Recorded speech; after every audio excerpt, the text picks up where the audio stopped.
کچے گاؤں کی راتیں ہمیشہ سناٹے میں لپٹی رہتی تھیں۔ کہیں دور کسی کچے چولہے میں کچی لکڑیوں کا دھواں اٹھتا اور کبھی کبھی کتوں کے بھونکنے کی آواز خاموشی کو چیرتی ہوئی گزر جاتی۔ اس گاؤں کی گلیاں تنگ تھیں، گھروں کی دیواریں ٹوٹی پھوٹی اور کمزور، جیسے وقت نے ان میں ہر طرف سے دراڑیں ڈال دی ہوں۔ ان تنگ گلیوں کے آخری سرے پر ایک چھوٹا سا جھونپڑا تھا جس میں بابا نور رہتا تھا، گاؤں کا سب سے بوڑھا، کمزور مگر دل سے بہت نرم آدمی۔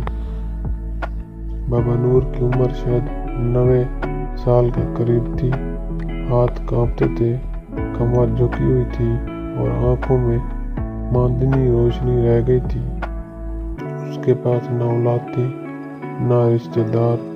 کبھی محنت مزدوری کرتا تھا مگر اب جسم جواب دے چکا تھا۔ شام تک وہ عموماً اپنے ٹوٹے چھپر کے نیچے بیٹھا آسمان کو تکتا رہتا، شاید کسی امید، کسی آس، کسی کرم کے انتظار میں۔ لیکن اس رات کی بات کچھ اور ہی تھی۔ ہوا میں سردی تھی، آسمان پر بادل آہستہ آہستہ تیر رہے تھے اور گاؤں کے کچے گھروں کے اندر لوگ اپنی اپنی زندگیاں سمیٹ کر سو چکے تھے، مگر بابا نور سو نہ سکا۔ آج اس کے گھر میں ایک دانہ تک کھانے کو نہیں تھا، دن بھر کچھ نہ ملا تھا۔ شام گئے وہ مسجد کے باہر بیٹھا رہا تھا کہ شاید کوئی بچا ہوا لقمہ دے دے، مگر کوئی نہ آیا۔ رات جب بھر گئی تو اس نے خالی پیٹ کے ساتھ اپنے چھوٹے سے بستر پر آنکھیں بند کرنے کی کوشش کی۔ بھوک کبھی کبھی انسان کی جان ہی نکال دیتی ہے، لیکن بعض اوقات یہ دعا بھی بن جاتی ہے۔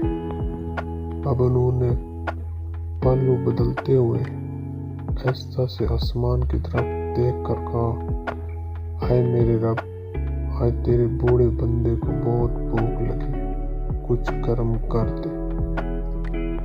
اس کے بعد وہ کمزوری سے رونے لگا۔ ٹوٹے مکان کی ٹوٹی ہوئی دیواروں سے سرد ہوا اندر آ رہی تھی، مگر بھوک کی آگ کے سامنے وہ ٹھنڈ کوئی معنی نہ رکھتی تھی۔ اسی لمحے آسمان کے بلند حصے میں ایک غیر معمولی روشنی ابھری۔ پہلے وہ ستارے کی چمک لگی، پھر وہ روشنی بڑھنے لگی، جیسے چاند سے بھی زیادہ صاف۔ گاؤں کے اوپر وہ روشنی نیچے آئی، مگر چونکا ساری آبادی سو چکی تھی، کسی نے نہیں دیکھا۔ وہ ایک فرشتہ تھا، سفید لباس، چمکتے ہوئے چہرے والا نورانی وجود، جس کے ہاتھ میں سونے کی پلیٹ تھی۔ پلیٹ میں گرم تازہ کھانا تھا، ایسا کھانا جس کی خوشبو بھی روح تک اتر جائے۔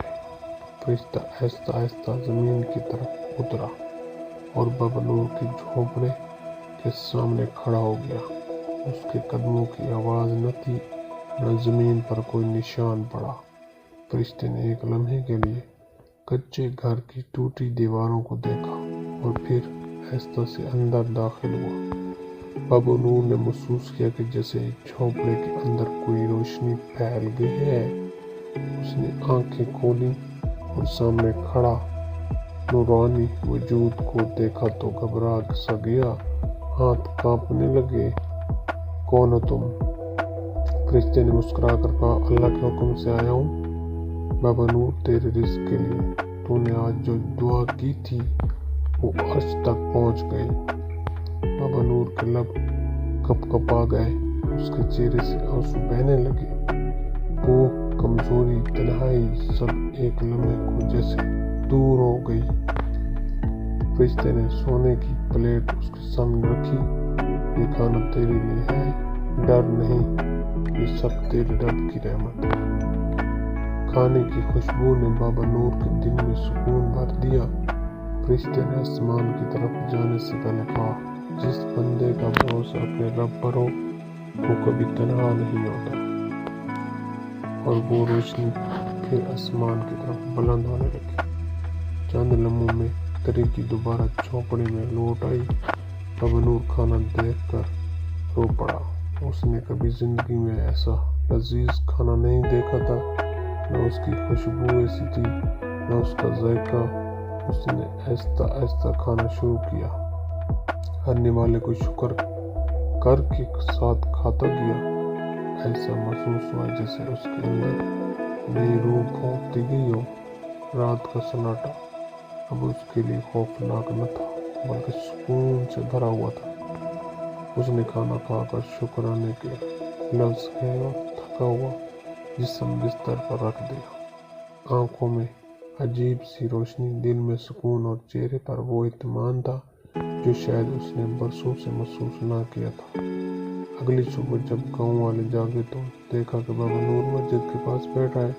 چہرہ دمک رہا تھا، آواز پہلے سے مضبوط لگ رہی تھی۔ لوگوں نے حیران ہو کر پوچھا، بابا آج تو بہت تندرست لگ رہے ہو، رات کو کچھ ہوا تھا کیا؟